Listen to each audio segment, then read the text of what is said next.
So you're headed to Gdansk, Poland, and now you're trying to figure out all the things to do and see, as well as the logistics of getting around.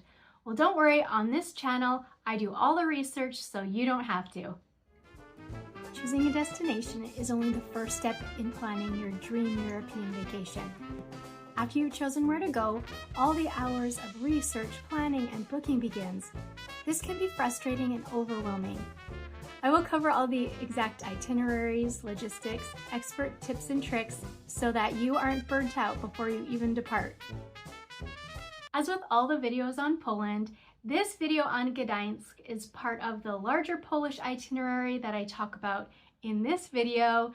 The link will also be in the show description.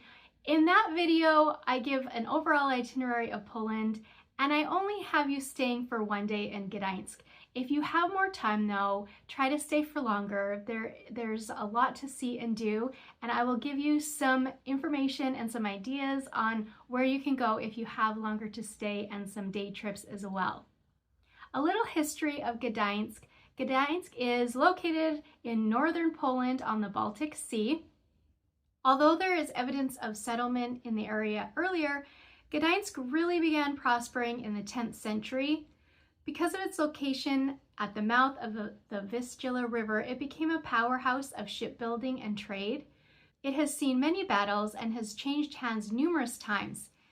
It is here that World War II began, when the Germans fired on the munitions depot in the harbor.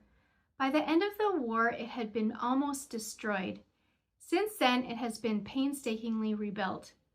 Gdansk also played a significant role in the Solidarity movement of the 1980s, which ultimately led to the collapse of communism in Poland. So what should you see and do? The heart of Gdansk lies in its picturesque old town. It's called this in Polish, and it is a UNESCO World Heritage Site. It is absolutely charming, and you will feel as though you have been transported back in time. There's a maze of cobblestone streets, towering churches, and meticulously preserved buildings. Because this old town is one of the prettiest in Poland, it can get very busy. Try to visit during the shoulder season if you can. The whole area is quite small and very walkable, but jam-packed with interesting sights and quaint streets. Old Town technically consists of two historical areas, Old Town and Main Town, but they're usually just bunched together into the term Old Town. The best way to get to know this area is to walk the Royal Route or the Royal Way. This consists of this street in Polish and this street, which means Long Market and Long Street. It was given the name Royal Way because this used to be the way Polish royalty would enter the city as far back as 1457. It runs from the Upland Gate to the Green Gate. If you walk this route, it will lead you by many of the main attractions in the city. You start at Upland Gate or High Gate, and this is a 16th century Renaissance gate built in the Mannerist style. It was actually originally part of the city fortifications and had a drawbridge and moat. This is where the kings would have been welcomed and given the keys to the city. Right behind the Upland Gate is the prison tower and courthouse. Up until the second half of the 16th century, this tower served as a gatehouse. The gatehouse was then reconstructed and served as a prison between the 17th and 19th centuries. Inside there are various cells, an execution stump, and the remnants of the whipping post. It is said that flooding the lower cells was a popular form of torture, and the inmates would have to bail themselves out to survive. The complex now houses two small exhibits, and you can climb the tower for panoramic views of the city. A few steps further and you will come to the Golden Gate. This gate was built in the early 1600s. It was heavily damaged by Soviet shelling in World War II, but has since been rebuilt. As you walk through this gate, you will enter the main street of Gdansk. It is a pedestrian street filled with charming tenement houses, cafes, restaurants, and shops. There are usually street performers as well, entertaining visitors. It is lined with quaint historic houses that used to be owned by merchants, wealthy citizens, and government officials. Each home is unique, as the wealthy wanted to show off their riches by embellishing their homes. Taxes used to be based off of frontage, so the houses are tall and skinny but deep. The wider ones were for the ultra wealthy of the city. The centerpiece of Old Town is Town Hall. Constructed in the 16th century, this iconic building features an ornate facade and an impressive clock tower that offers wonderful views of the city during the summer months. Today it houses the Gdansk History Museum. The bells of this tower are my favorite in all of Europe. They play intricate songs that are happy and cheerful, and I loved listening to them as I walked along. Here is a little snippet of the bells.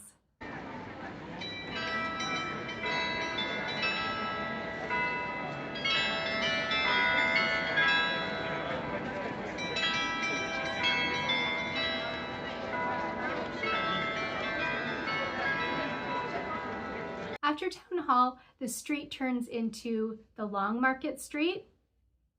Neptune's Fountain is the spot in the city that gets the most pictures taken.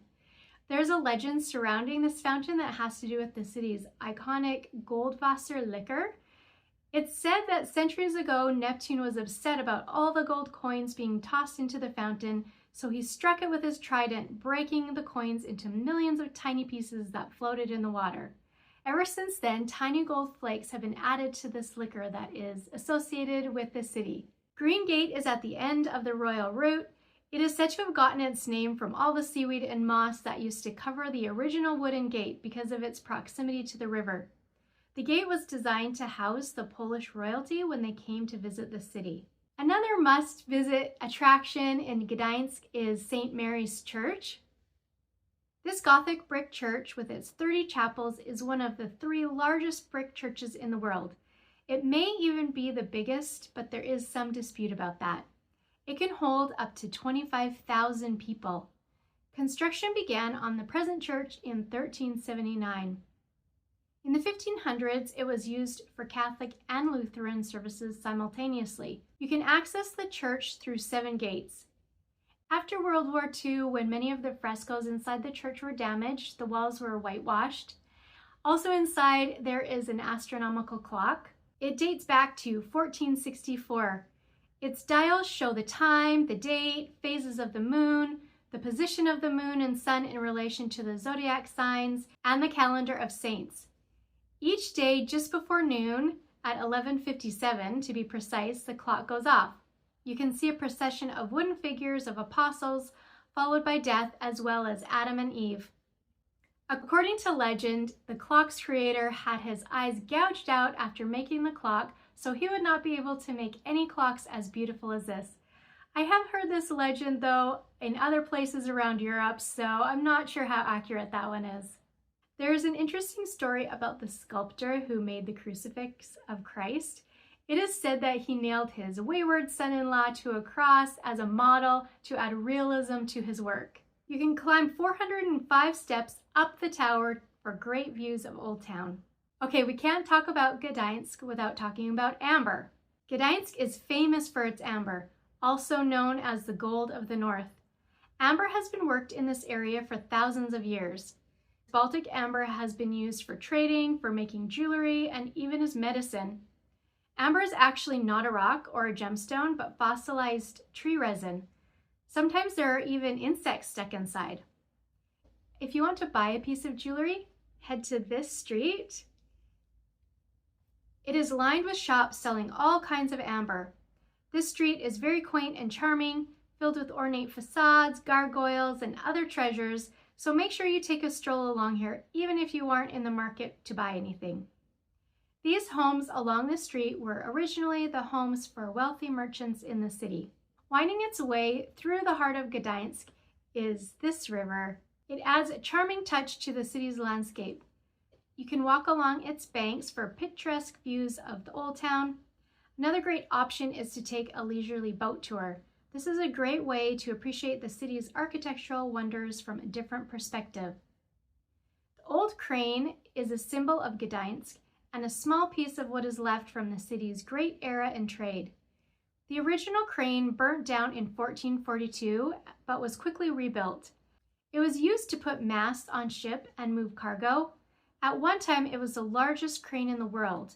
It was able to lift up to 4 tons by using 2 huge wooden wheels to crank the ropes.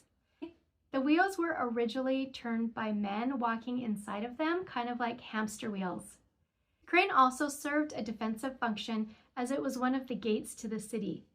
The crane is now a branch of the Maritime Museum. There are 8 branches of this museum throughout the city. You can't visit Gdansk without going to the shipyard. This has immense historical significance. The shipyard built over 1,000 ships, but it is most well known for what happened here in 1980. On August 14th, the shipyard workers began their strike. This ignited the Solidarity movement and began a wave of peaceful protests that ultimately led to the fall of communism in Poland. Today, the Gdansk shipyard serves as a reminder of the city's pivotal role in shaping modern Polish history. You can explore the shipyard grounds, including the iconic Gate Number 2, where the famous Solidarity strikes began. There's also the European Solidarity Center, which is a museum dedicated to the movement's legacy. You can either take a walking tour or a bus tour to visit the shipyard, and there are tours offered in multiple languages. I need to talk about milk bars, or this in Polish. So these are casual Polish restaurants and they serve traditional food. They're kind of cafeteria-like and known for being cheap and quick. While they are thought of as a communist holdover, the first milk bar was actually opened in Warsaw in 1896 by a dairy farmer who gave it the name Milk Bar because of all of the menu items that contained dairy. And this began a whole genre of restaurants. When communism took over, the milk bars were subsidized by the government and remained popular as a place to get a cheap meal. Today they are a great place to get a traditional meal of pierogi, potato pancakes, głąbki, which are cabbage rolls, naleśniki, which are crepes, borscht, and all the other traditional Polish foods. Many of the milk bars lie outside of the tourist areas in Poland, but we did find one in Gdansk. It is called the Bar Neptune. So look that up and try and find a milk bar wherever you are in Poland. The Gdansk airport is this one. It's about 6 miles west of the city. It's an international airport and a major hub, so all of the major airlines go in there. So it'll be easy to find flights from other European cities. Once you land at the airport, there are a few ways to get into the city center. You can take a taxi, which is really easy. There's also a direct bus line. It's bus 210 that will take you right into the city as well. And also a train line that goes from the airport into the main train station in Gdansk. Gdansk is well connected by trains as well. You can get there easily by train into the main train station. It's about 3 hours from Warsaw, about 6 from Krakow, and about 6 from Berlin. Driving into Gdansk is easy as well. I wouldn't drive in the old town. Most of it is pedestrianized and really hard to drive around, but the rest of Gdansk is simple to drive around. So if you have a car, just park it when you're walking around Old Town, but otherwise you'll be fine. Gdansk has an efficient public transportation system of buses, trams, and trains. You'll need to buy a ticket or a reloadable card, and you can do that at kiosks or directly from the driver. Gdansk also has city bikes and scooters. So for the city bikes, you'll need an app. You pick them up at certain locations and drop them off at certain locations. And you just register on the app and you pay on there as well. For the scooters, the same thing, you'll need an app, but you drop them off and pick them up at any location in a certain area. These are both great ways to explore the city and be able to go further than you can just by walking. Gdansk is one of 3 cities kind of known as the Tri-Cities of Poland. The cities are Gdansk, Gdynia, and Sopot. This area is the most popular holiday destination because of its location on the Baltic Sea. Getting to either Gdynia or Sopot from Gdansk is really easy. There are direct trains that go there multiple times throughout the day. So let's talk a little bit about Gdynia. Gdynia is actually a relatively young city. Established in the early 20th century as a strategic port city, it quickly rose to prominence as a major maritime hub. During the interwar period, it underwent rapid development with modern buildings and infrastructure being constructed. After World War II, it continued to thrive as a center for shipbuilding and maritime trade. The city boasts a remarkable collection of buildings in the modernist, Art Deco, and functionalist styles, which were popular during the rapid growth of the 20s and 30s. One of the most iconic landmarks in Gdynia is this square, and it's a vast open square that has modernist buildings around it. This square serves as the city's cultural hub, hosting events, festivals, and gatherings throughout the year. One of the main reasons people go to this city are the opportunities to enjoy the Baltic Sea. The city's promenade stretching along the shoreline is a popular spot for a leisurely walk or biking. One really interesting museum in Gdynia is the Emigration Museum. This explores the stories of Polish people who left their homeland in search of a better life. Sopot lies right in between Gdansk and Gdynia. It is a charming seaside town with sandy beaches and a lively promenade. Its history can be traced back to the 12th century when it was a small fishing village, but it wasn't until the 19th century that the town began to develop into a popular seaside resort, attracting visitors from across Europe. Interestingly, Sopot is one of the first places in Poland to have a public beach and a pier, contributing to its early reputation as a prime vacation destination. Just a little interesting tidbit about the city is that Frédéric Chopin stayed here in 1835, and inspired by the beauty of the Baltic Sea, he composed his Polonaise in A-flat major. This iconic street is pedestrian friendly, and it is lined with cafes, shops, and restaurants. The street leads directly to the famous Sopot Pier and the stunning promenade along the beach. The pier is a popular landmark and a great place to walk and get wonderful views of the city. It stretches over 1,600 feet into the Baltic Sea, and this is the longest wooden pier in Europe. The sandy beaches of Sopot are a major draw for visitors during the summer months. Whether you're wanting a quiet spot to relax or prefer a more active beach experience, you'll be able to find it here. A fun building in Sopot is the Cricket House. It is designed to resemble a fairy tale building leaning in at an unnatural angle. It opened in 2004, and the blue-green shingles on the roof are supposed to look like a dragon. This is a fun and whimsical building and a great place for a picture. It is filled with cafes, shops, and offices. During the summer, Sopot has a famous music festival. This festival attracts wonderful musicians and tens of thousands of spectators. If you only have one day in this beautiful area, you'll be able to get a good feel for Gdansk. But if you do have longer, I would stay and explore more of Gdansk as well as Gdynia and Sopot. If you found this video helpful, please like and subscribe.